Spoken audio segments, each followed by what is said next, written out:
Hello बच्चों, welcome to my YouTube channel Devika studies. तो बच्चों, आज की इस वीडियो में हम क्लास 12 केमिस्ट्री के 2025 के अनसॉल्व पेपर के सेट नंबर 2 को लेकर आए हैं। तो आज की इस वीडियो में आपका सेट नंबर 2 कंप्लीट हो जाएगा। आज की इस वीडियो में हम इसमें जो ये आखिरी के 3 क्वेश्चन थे इनको कराने वाले हैं। तो आप इनका स्क्रीनशॉट ले लीजिए और आप इस वीडियो को शुरू से अंत तक ज़रूर देखना, क्योंकि ये क्वेश्चन पूरे 5-5 नंबर के पूछे जाते हैं और कुछ नहीं पता इसमें से कौन सा क्वेश्चन आप ही के सेट में आपको रखा हुआ मिले। तो इसीलिए वीडियो को अच्छे से समझना, अगर ना समझ में आए तो एक बार और देख लेना। और हाँ बच्चों, आपको इनका रिवीजन करना भी बहुत ज़रूरी है, क्योंकि अगर आप इनका साथ के साथ रिवीजन नहीं करोगे तो आपको एग्ज़ाम में दिक्कत होगी। ठीक है, तो चलिए अब हम अपनी वीडियो को स्टार्ट करते हैं। आज हम इसके पार्ट नंबर 6 को लेकर आए हैं। जिसने इसके पार्ट नंबर 1 से 5 तक नहीं देखे तो वो हमारे चैनल पर जाकर वीडियो को ज़रूर देखे। और आपके लिए अनसॉल्व पेपर सॉल्व करना इसीलिए ज़्यादा ज़रूरी हो जाता है, क्योंकि एग्ज़ाम में इन्हीं में से क्वेश्चन रिपीट होते रहते हैं। तो आइए अब हम अपने क्वेश्चंस को देखते हैं। तो अथवा करके क्वेश्चन पूछा गया था कि कार्बोक्सिलिक अम्ल के विरचन की 2 विधियों तथा इसके 3 रासायनिक गुणों का रासायनिक समीकरण लिखिए। तो ये क्वेश्चन भी पूरे 5 नंबर का पूछा गया था। तो बच्चों, आखिर कार्बोक्सिलिक अम्ल होता क्या है?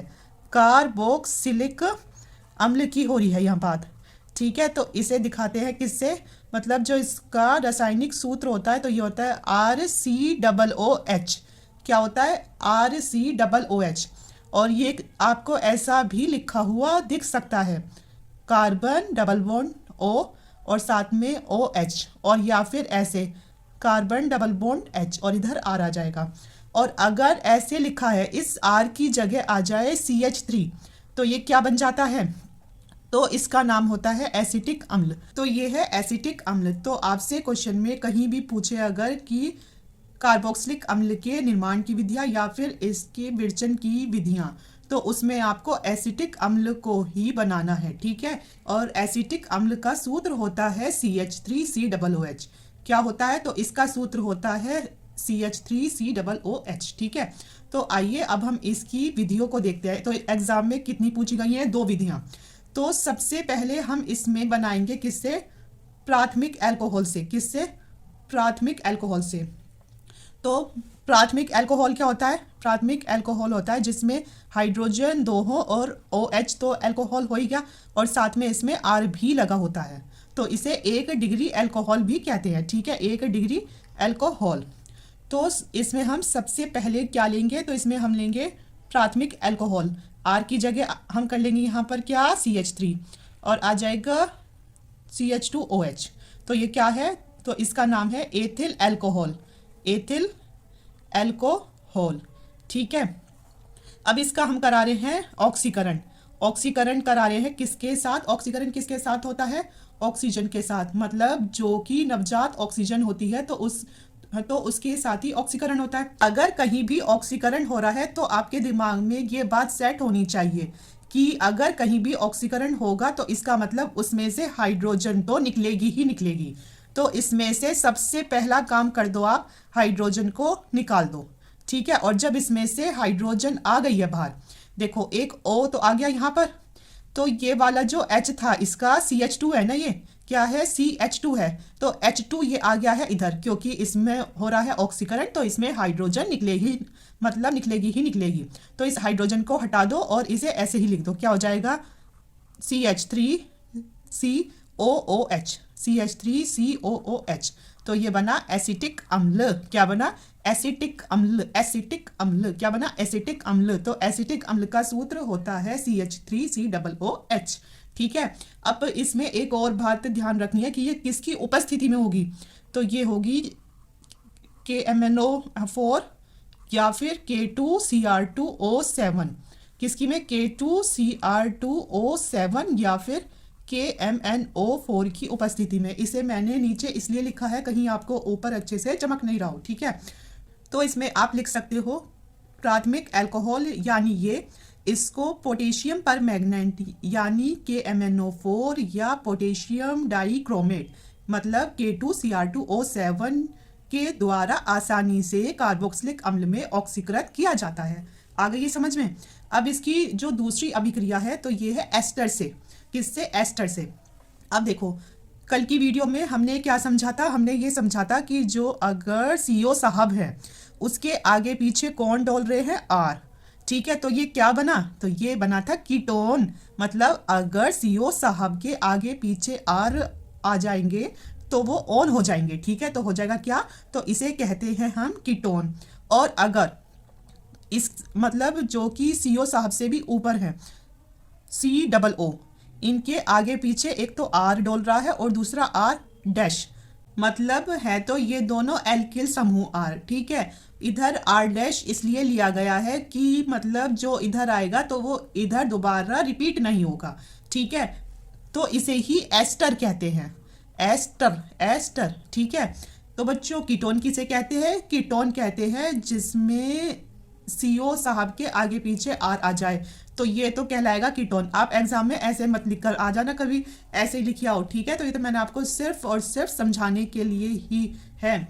और अगर CO साहब से एक और O आ जाए, मतलब COO साहब, और इसके आगे पीछे R और R डैश घूमे तो ये होता है एस्टर। क्या होता है? एस्टर।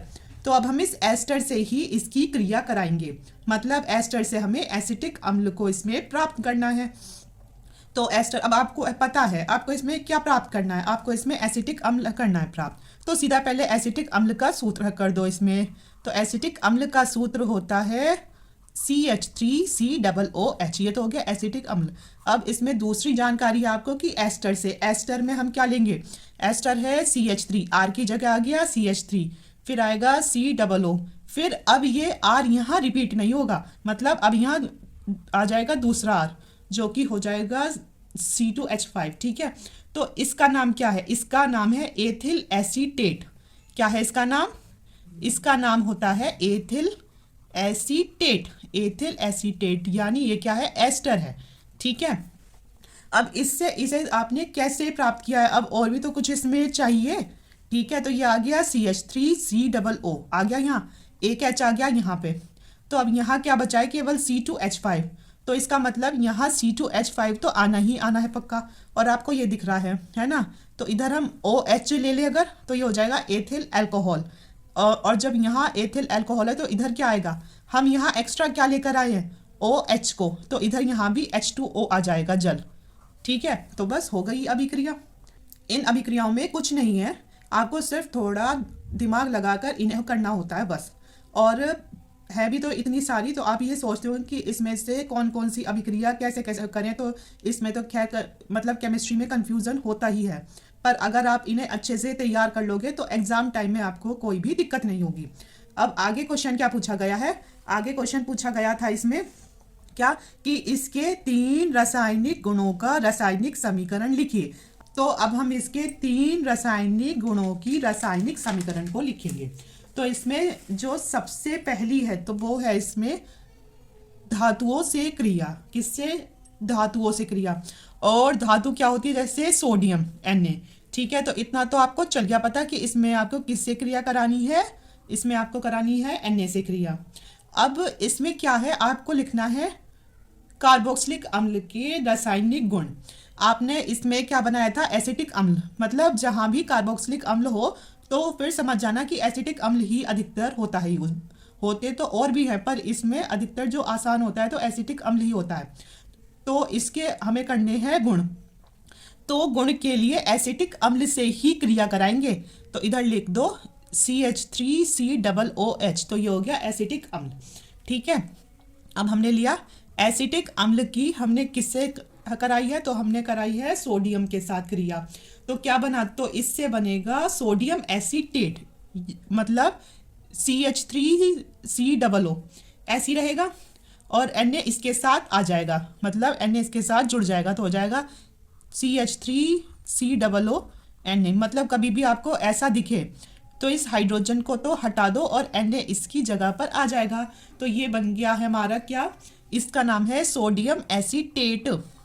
सोडियम एसीटेट है इसका नाम। तो सोडियम हो गया Na और एसीटेट होता है CH3COO, है ना। और प्लस अब इसमें HV था तो इसमें से हाइड्रोजन को बाहर निकाल दो, पर ये अभी संतुलित तो हुई नहीं है, तो ये संतुलित कैसे होगी। अब इसे संतुलित करना है आपको। आपको दिख रहा था इधर एक H था और आपने इधर लिया है 2H, तो आपको इधर 2 करना होगा, और जब इधर आपने 2 कर दिया तो इधर भी आपको 2 करना होगा। अब देखो सोडियम यहाँ 1 है और यहाँ कितने हो गए 2, तो हो गई अब ये अभिक्रिया बैलेंस। अब इसमें दूसरी अभिक्रिया क्या थी, तो इसमें दूसरी अभिक्रिया है क्षार से क्रिया। क्षार का मतलब NaOH, क्षार का मतलब NaOH से क्रिया। आपको समझाया है अगर इसके रासायनिक गुणों की बात हो रही है, इसका मतलब एसिटिक अम्ल से क्रिया करा दो बिना कुछ सोचे हुए। तो ये रहा हमारा क्या, तो ये है एसिटिक अम्ल। एसिटिक अम्ल की क्रिया किससे करानी है, NaOH के साथ, यानी क्षार के साथ। तो आपको पता है Na पर होता है प्लस का चार्ज, OH पर होता है इसमें माइनस का चार्ज, और जो ये एसीटेट है इस पर होता है ये माइनस का चार्ज, और हाइड्रोजन पर होता है प्लस का चार्ज। आपको ये चार्ज दिखाने जरूरी नहीं है, आप सीधा अभिक्रिया करके आना, ठीक है। तो जब इन्हें आपस में क्या करते हैं, हीट कर देते हैं, गर्म करते हैं, तो हमें क्या मिलता है, अब बताइए। तो इसमें क्या मिल सकता है ऐसा, अगर हम इसमें क्षार से क्रिया करा रहे हैं तो इसमें भी ऐसा ही मिलेगा, क्योंकि CH3COO Na आ रहा है, तो ये ही इसमें बन जाएगा, CH3COO Na बन गया, ठीक है। और प्लस क्या निकलेगा, इसमें तो सिर्फ H2 आया था बाहर, पर इसमें OH है साथ में और एक H ये रहा, तो इसमें से H2O आएगा बाहर, ठीक है। और इसका नाम क्या है, इसका नाम है सोडियम एसीटेट, सोडियम एसीटेट, ठीक है। हो गया इतना। अब इसका तीसरा रासायनिक गुण है एस्टरीकरण। अभी बताया है एस्टर क्या होता है, एस्टर होता है COO साहब, और इसके आगे पीछे R और R' आएंगे, तो ये हो गया एस्टर। और एक बार और समझ लो कि अगर CO साहब के आगे पीछे R है तो वो क्या है, कीटोन। आपको मैं इतनी बार रिपीट करा लूंगी कि ये आपको एग्जाम टाइम में आसान लगेंगे, ठीक है। तो एस्टरीकरण क्या होता है, तो आपको पता है कि हम कर रहे हैं इसमें कार्बोक्सिलिक अम्ल के रासायनिक गुण। तो आपको पता है कि इसमें लेंगे हम पहले एसिटिक अम्ल CH3COOH, तो इसमें लिया हमने पहले एसिटिक अम्ल, ठीक है। और हमें क्या बनाना है इसमें करना है हमें एस्टर बनाना है। तो एस्टर में R होता है, तो R तो हो गया CH3। एस्टर का भी आपको एग्जाम्पल बताया था पीछे, एस्टर का था CH3COO। अगर R है CH3 तो R' कुछ और होगा, तो ले लेंगे C2H5। तो ये क्या बन गया था, तो ये था ethyl acetate, ethyl acetate. Madam ethyl तो आ गया समझ में, क्या है एथिल है इसमें C2H5, और एसीटेट क्या है, एसीटेट होता है CH3COO। और अगर CH3COO के आगे H आ जाए तो अम्ल हो जाएगा, एसिटिक अम्ल, ठीक है। तो ये अंतर आपको इनमें पता होना ही चाहिए। अब भाई देखो इतना तो आया, इसमें एक H है, अभी इसको फिलहाल छोड़ दो। अब यहाँ क्या लिखा है हमने, C2H5, तो इसका मतलब यहाँ हम एथिल अल्कोहल को ले लेंगे, C2H5OH, तो ये हो गया एथिल अल्कोहल। चलो इसका नाम भी मेंशन कर देते हैं। और आपको इतनी बार समझा रखा है कि एग्जाम में जब भी ये अभिक्रियाएं करके आओगे तो इनके नीचे इनका नाम ज़रूर ही मेंशन करना ही करना है। इससे एग्जामिनर आपसे थोड़ा इम्प्रेस होंगे कि हाँ आपको इनका नाम भी पता है, ठीक है। और प्लस अब क्या निकलेगा, एक H तो ये आ गया और एक OH ही आ गया, तो H2O निकल जाएगा। तो ये था हमारा क्वेश्चन। अब अगला क्वेश्चन कौन सा पूछा गया था, अगला क्वेश्चन पूछा गया था एमीन के 5 रासायनिक गुणों का रासायनिक समीकरण लिखिए। अब आपको सबसे पहले पता होना चाहिए एमीन क्या होता है, एमीन आखिर होता क्या है। तो जो अमोनिया होता है NH3, तो अमोनिया से ही एमीन बनता है। अमोनिया होता है NH3 और एमीन होता है NH2, तो अमोनिया से ही क्या बनता है, तो अमोनिया से ही एमीन बनता है। अब जैसे अमोनिया लिया NH3, ठीक है। अब इसमें से एक हाइड्रोजन कर दिया कम, NH3 था अमोनिया हमारे पास, इसमें से एक हाइड्रोजन हटा दिया, तो आ गया कितना NH2। लेकिन एक और काम करेंगे, इसमें एक R जोड़ देंगे, तो ये क्या बन जाएगा, तो ये बन जाएगा RNH2। तो ये हो गया एक डिग्री एमीन। आ रहा है समझ में कि मतलब कि जो हमने अमोनिया लिया NH3, इसमें से एक H तो हटा दिया और इसमें एक R जोड़ दिया तो हो गया RNH2, तो हो गया एक डिग्री एमीन या फिर प्राथमिक एमीन। अब हम दोबारा यही काम करेंगे, इसमें से एक हाइड्रोजन हटा देंगे और एक R इसमें जोड़ देंगे। अब इसमें से अब एक R था, एक और R आ गया तो कितने R हो गए, R2, और एक हाइड्रोजन हट गया तो NH हुआ बचा, तो ये हुआ आपका 2 डिग्री एमीन। ठीक है, अब हम तीसरा काम करेंगे, हम इसमें से फिर से एक हाइड्रोजन हटाएंगे और एक R को जोड़ देंगे। तो अब R कितने हुए, 3, तो 3 R जिसमें हो और हाइड्रोजन एक भी ना हो तो उसे कहते हैं 3 डिग्री एमीन। तो ये है आपकी एमीन की पहचान की 1 डिग्री, 2 डिग्री और 3 डिग्री एमीन क्या क्या होते हैं। अब आप ये कहोगे कि ये क्वेश्चन में तो कुछ और पूछा है और आप ये क्या मतलब समझा रही हो। अब आधे बच्चे ये सोचेंगे कि मतलब क्वेश्चन में तो कुछ और पूछा गया और आप ये क्या समझा रही हो। तो बच्चों आपको इनकी जानकारी होनी ज़्यादा ज़रूरी है जब भी आप इन क्वेश्चन को सॉल्व कर पाओगे। तो अब हम देखेंगे एमीन के रासायनिक गुण। तो इसमें हमने सबसे पहला लिया है नाइट्रस अम्ल। तो अब बात हो रही है नाइट की। आपको कल की वीडियो में समझाया था कि जहाँ भी लिखा हो नाइट का मतलब होता है रात, तो सब कहते हैं रात में बाहर नहीं जाना। No no no no no मतलब नो, मतलब NO2। समझ में आया, NO2 हो गया इससे। और साथ में क्या लिखा है, मतलब अम्ल लिखा है और साथ में अम्ल भी आ रहा है इसके, तो H इसके आगे लग जाएगा तो हो जाएगा HNO2। तो अगर कहीं नाइट्रस अम्ल लिखा है तो अब आपको इसमें कंफ्यूजन नहीं होगी, क्योंकि इस नाइट का मतलब समझ लो नो, मतलब रात में बाहर नहीं जाना। नो का मतलब NO2 और अम्ल का मतलब इसके आगे H का लगना, तो HNO2। तो अब हम इसमें कर रहे हैं एमीन के रासायनिक गुण। तो हम इसमें लेंगे एथिल एमीन को। जब भी हम एमीन के रासायनिक गुण लिखेंगे तो उसमें हम एथिल एमीन को ही लेंगे। किसे लेंगे, एथिल एमीन को। तो हम इसमें लेते हैं एथिल एमीन C2H5NH2, जो कि होता है 1 डिग्री एमीन, क्योंकि इसमें N के साथ कितने हाइड्रोजन है, 2, तो ये 1 डिग्री एमीन है वैसे। तो इसका नाम होता है एथिल एमीन भी लिख सकते हो या फिर 1 डिग्री एमीन भी लिख सकते हो। ठीक है, और किसके साथ करा रहे हैं, HNO2 के साथ, नाइट्रस अम्ल के साथ क्रिया। HNO2 नाइट्रस अम्ल के साथ क्रिया। तो जब इसके साथ क्रिया करा रहे हैं HNO2 के साथ तो क्या बनेगा, तो एमीन की क्रिया नाइट्रस अम्ल से कराने पर अल्कोहल और N2 बनता है, मतलब इसमें N2 गैस निकल जाती है, नाइट्रोजन गैस। तो अब जैसे ये है हमारे पास, तो हमें दिख रहा है कि यहाँ C2H5 तो है, तो पहले इसे कर लो और साथ में O भी है और H भी है, तो ये एथिल अल्कोहल बन सकता है। तो इसमें बन गया एथिल अल्कोहल। ठीक है, तो ये हो गया एथिल अल्कोहल। और प्लस इसमें आपको क्या दिख रहा है, एक N ये रहा, एक N ये रहा, तो इसका मतलब इसमें से निकली N2 गैस।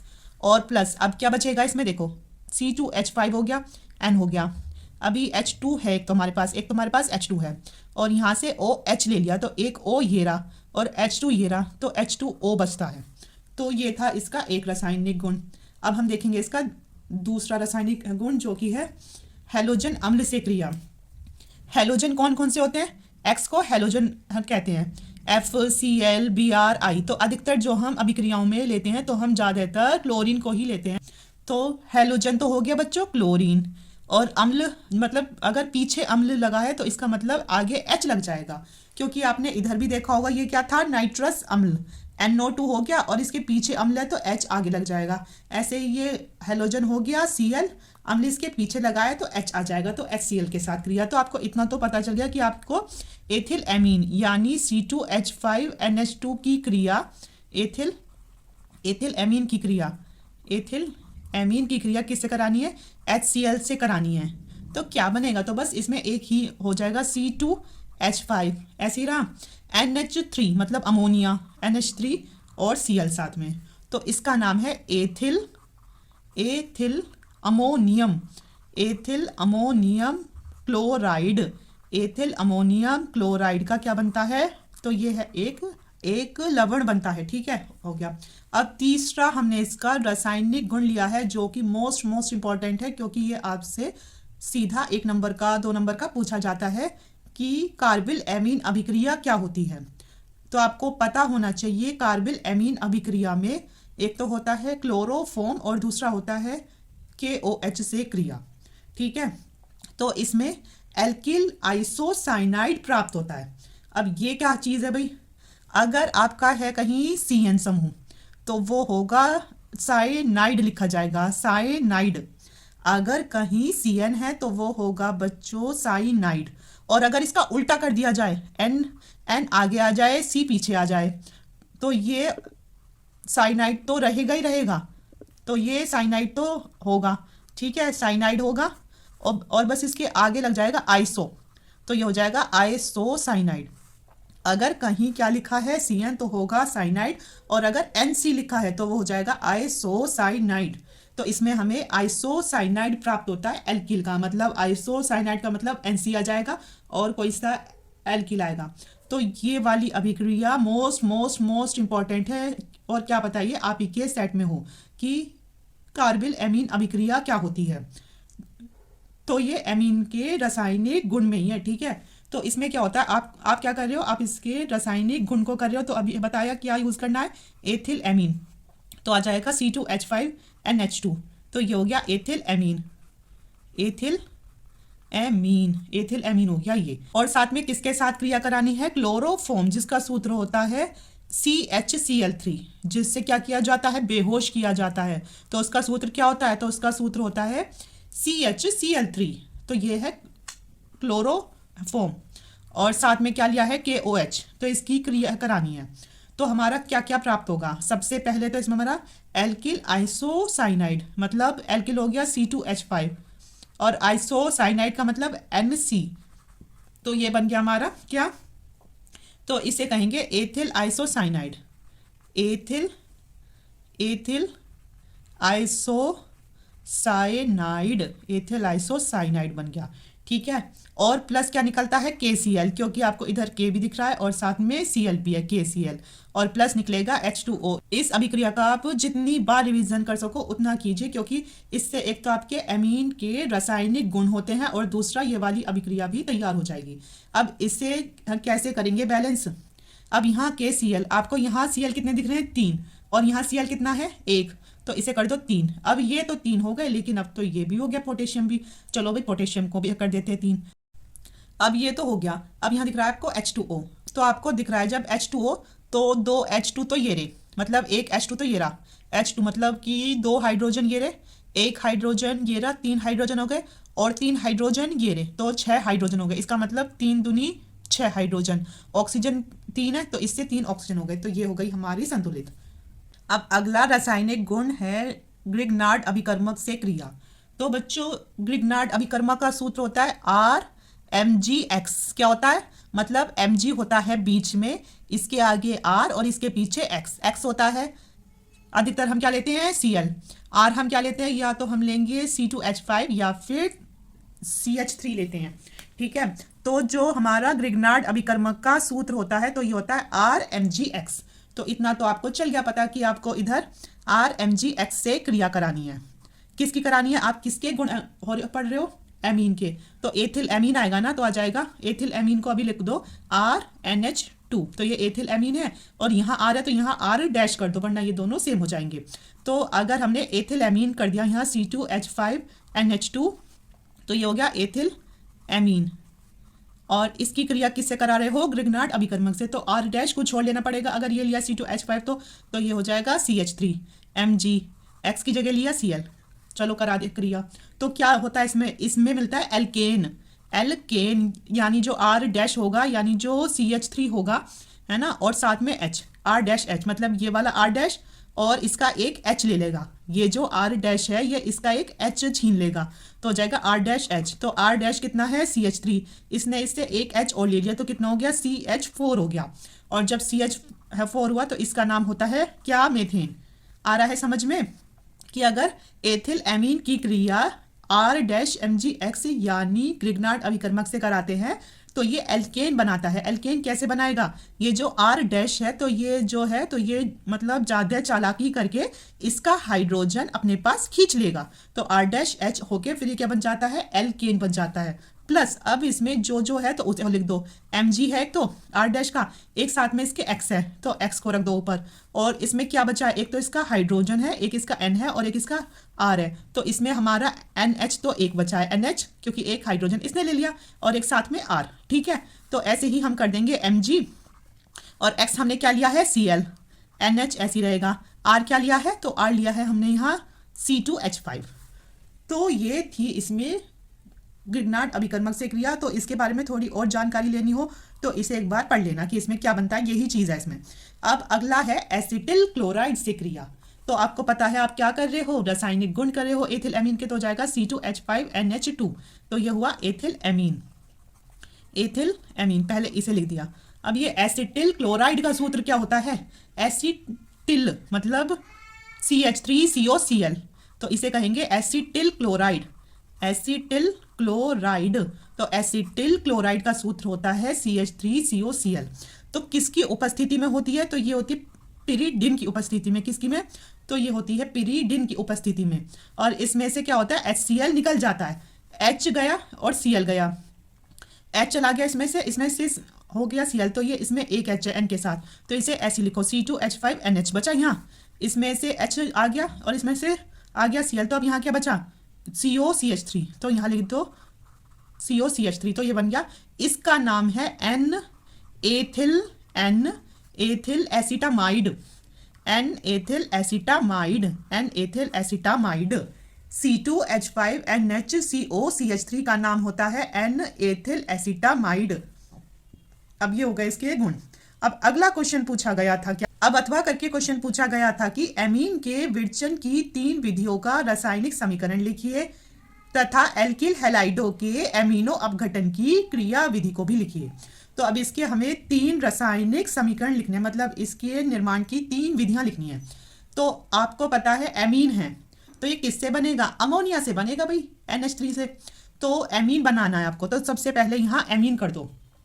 तो अब तक आपने किस एमीन का यूज किया है इसके रासायनिक गुण में? एथिल एमीन का, तो हम इसमें एथिल एमीन ही कर देंगे यहाँ C2H5NH2, तो ये हो गया एथिल एमीन। ऐसा नहीं है इसमें कोई और एमीन यूज नहीं कर सकते, पर अधिकतर हम इसे ही लेते हैं। ठीक है, तो यह एथिल एमीन हुआ, ये बना। किसके साथ बनाएंगे? एथिल एल्कोहल द्वारा। एथिल एल्कोहल, तो एथिल एल्कोहल ले लो C2H5OH, तो ये हुआ एथिल एल्कोहल। एथिल एल्कोहल द्वारा अमोनिया से क्रिया करा दी NH3 से, अमोनिया से क्रिया कराई एथिल एल्कोहल की, ये NH3 है। ठीक है, तो ये बन गया हमारा एथिल एमीन और प्लस निकल जाएगा इसमें से H2O। अब इसकी दूसरी जो अभिक्रिया है तो ये है श्मिट अभिक्रिया द्वारा। ये भी मोस्ट इंपॉर्टेंट है, ये भी क्या है? तो ये भी बच्चों नाम वाली अभिक्रिया है।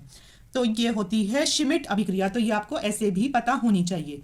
तो श्मिट अभिक्रिया में याद रखना हाइड्रोजोइक अम्ल का यूज होता है। NH3 होता है अमोनिया, NH3 होता है अमोनिया, और अगर ये जो 3 है ये N पर लग जाए तो N3H हो जाएगा, तो हाँ, तो ये बन जाएगा हाइड्रोजोइक अम्ल। ठीक है, हाइड्रोजोइक अम्ल N3H। अगर ये जो 3 है ये H पर है, ये N पर लग जाए तो ये बन जाता है हाइड्रोजोइक अम्ल। तो जो हमारी श्मिट अभिक्रिया है इसमें हम एक तो लेंगे इसमें एसिटिक अम्ल को, जो कि होता है CH3COOH, तो ये होता है एसिटिक अम्ल। क्या है ये? तो ये है एसिटिक अम्ल। इसकी क्रिया आपको करानी है हाइड्रोजोइक अम्ल।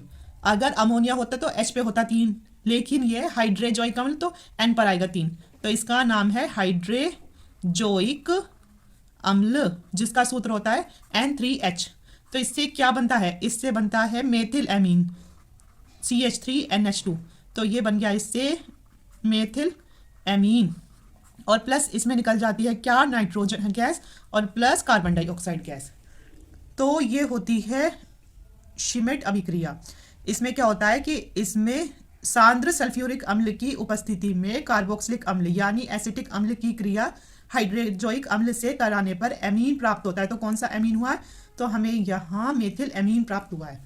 तो इसे भी कई बार इसका रिवीजन जरूर करना। ठीक है, एमीन के बनाने की तीसरी विधि है हाफ मैन ब्रोमाइड अभिक्रिया द्वारा। तो ये भी पूछी जाती है, ये भी मोस्ट इंपॉर्टेंट होती है, ठीक है। हाफ मैन ब्रोमाइड अभिक्रिया, तो इसमें क्या होता है, इसमें प्रोपेनामाइड की क्रिया Br2 और KOH के साथ कराने पर एथिल एमीन प्राप्त होता है। आपको याद रखना है हाफमैन ब्रोमाइड अभिक्रिया में भी एथिल एमीन होता है प्राप्त। तो आपको इसका सूत्र है पता, C2H5NH2।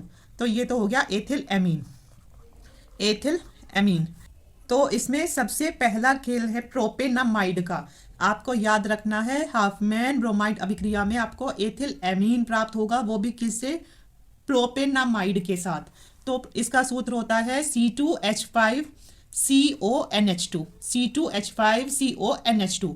अगर C2H5NH2 होता तो फिर इसका नाम होता एथिल एमीन, लेकिन इसके बीच में आ गया है CO, तो इसका नाम है प्रोपेनामाइड, क्योंकि इसमें कितने हो गए कार्बन, 3 कार्बन, तो इसका नाम है प्रोपेनामाइड। प्रोपेनामाइड, प्रोपेनामाइड का सूत्र है C2H5CONH2 और इसकी क्रिया कराई जाती है Br2 और KOH के साथ। तो हमें एक तो एथिल एमीन मिलता है प्लस KBr। अगर यहाँ होता Cl2 तो ये KCl2 के साथ चिपक जाता, लेकिन यहाँ है क्या Br2, तो ये KBr के साथ चिपक जाएगा, ठीक है। लेकिन यहाँ Br कितने हैं, 2, और यह है 1, तो यहाँ लगा दो 2। अभी इतना करो, और साथ में क्या मिलता है, इसमें साथ में मिलता है K2CO3। क्या मिलता है, K2CO3 और प्लस H2O। अब जब हमने इसे करा है 2, तो हम यहाँ भी 2 कर सकते हैं, पर आपको यहाँ दिख रहा है K 2 ये रे और 2 ये रे, तो यहाँ जाएंगे 4 के, और जब यहाँ H कितने हो गए 4, तो इसे 4 बनाने के लिए इधर 2 से गुना करनी पड़ती है। हो गई ये इसके निर्माण की विधि। अब अगला क्वेश्चन इसी में ही पूछा गया था कि एल्किल हैलाइडो के एमिनो अपघटन की क्रिया विधि को समझाइए। एल्किल होता है R और हैलाइड होता है X। अब R की जगह आप ले लो यहाँ CH3 C2H5 कुछ भी, X की जगह हम ज़्यादा क्या यूज़ करते हैं, Cl का ही यूज़ करते हैं, ठीक है। तो इसमें क्या होगा, इसमें आपको पहले 1 डिग्री फिर 2 डिग्री फिर 3 डिग्री एमीन को बनाना है, और आपको बताया था 1 डिग्री और 2 डिग्री 3 डिग्री एमीन कैसे बनेगा। अमोनिया है, इसमें से एक H हटाओ, एक R जोड़ दो, RNH2, 1 डिग्री एमीन, ठीक है, जिसमें N के साथ हाइड्रोजन 2 हों। अब एक हाइड्रोजन हटाओ, एक R जोड़ दो, तो अब यहाँ कितना हो गया, R कितने 2 और NH बचा, तो ये हो गया हमारा 2 डिग्री एमीन। एक H हटाओ, एक R जोड़ दो, तो अब इसमें हाइड्रोजन 1 भी नहीं और R कितने 3, तो ये हमारा 3 डिग्री एमीन। तो पहले इन्हें बनाओ इसमें, ठीक है, और वो भी किसके साथ बनाओगे, इसमें क्वेश्चन में ही बोला गया है एल्किल हैलाइडो के साथ। तो एक तो हम इसमें इसे ले रहे हैं, एक इसे ले रहे हैं, तो हम यहाँ लिखेंगे CH3Cl की क्रिया हमने अमोनिया के साथ करा दी NH3 के साथ, तो 1 डिग्री एमीन हो गया, तो वो है CH3NH2, तो ये बन गया 1 डिग्री एमीन, ठीक है। और प्लस क्या बचेगा, CH3 हो गया, NH2 तो HCl बचेगा। अगर कहीं Cl और H है तो H ना Cl के साथ Br के साथ इनके साथ ज़्यादा चिपकता है, ठीक है। तो अब इस 1 डिग्री एमीन से हमें बनाना है 2 डिग्री एमीन, और 2 डिग्री एमीन का सूत्र क्या था, 2 डिग्री एमीन में CH3 था, उसमें R कितने हो गए थे, 2 डिग्री एमीन में अब R कितने हैं 2, और हाइड्रोजन है 1 N के साथ, R 1 तो ये रहा, तो ये कितने हो जाएंगे 2, हाइड्रोजन 1 हट जाएगा तो NH, तो ये बन जाएगा 2 डिग्री एमीन, ठीक है। अब इसमें हम करेंगे 3 डिग्री एमीन, 3 में R कितने हो जाएंगे, 3 हो जाएंगे, CH3 की होल थ्राइस, और H बिल्कुल ही हट जाएगा, N बन जाएगा, तो ये बन जाएगा 3 डिग्री एमीन, ठीक है। अब हम इनकी अभिक्रिया को कर लेते हैं। तो जो ये 1 डिग्री एमीन था इसे ही उठा लो यहाँ CH3NH2, इसकी क्रिया करा दो इसके साथ RX के साथ, क्योंकि एल्किल हैलाइडो के साथ करानी है, तो RX क्या है, CH3Cl के साथ कराई, तो ये हुआ CH3, ये 2 ये आ गए, NH ये हो गया और HCl इधर आ गया, जुड़ गया। ऐसे ही अब हमने इस उठाया तो ये हुआ CH3 की होल ट्वाइस और NH प्लस CH3Cl कराई क्रिया, तो प्लस HCl आ जाएगा, आ गया इतना। अब हो गया हमारा 3 डिग्री एमीन तक। अब इसमें जो एंड में बनना है तो वो बनेगा CH3 तो है ही, अब R बन जाएंगे इसमें 4, ठीक है, और जो ये H था ये भी नहीं आएगा, तो यहाँ N प्लस Cl माइनस, तो ये होता है चतुष्क अमोनियम लवण। क्या बनता है इसमें एंड में, तो इसमें बनता है चतुष्क अमोनियम लवण। और अगर इसका एग्जैक्ट नाम बताएं तो इसका नाम होता है, इधर क्या लिखा है 4, 4 का मतलब क्या होता है टेट्रा, 4 का मतलब होता है टेट्रा, और जो CH3 है इसका हो जाएगा मेथिल, तो हो जाएगा इसमें टेट्रामेथिल, और क्या है अमोनिया, तो अमोनियम लवण, अमोनियम लवण टेट्रामेथिल अमोनियम लवण भी लिख सकते हो, और या फिर चतुष्क अमोनियम लवण, वैसे इसे ही लिखना चतुष्क अमोनियम लवण को। तो ये इसे मिला कैसे है, CH3Cl, और ये उठा लो इसमें 3 डिग्री एमीन CH3 की होल थ्राइज और N। ठीक है, तो आज की वीडियो में इतना ही, और जिसे भी ये वीडियो पसंद आई हो तो अपने दोस्तों के साथ ज़्यादा से ज़्यादा शेयर कीजिए और हमारे चैनल को सब्सक्राइब कीजिए। Thank you so much.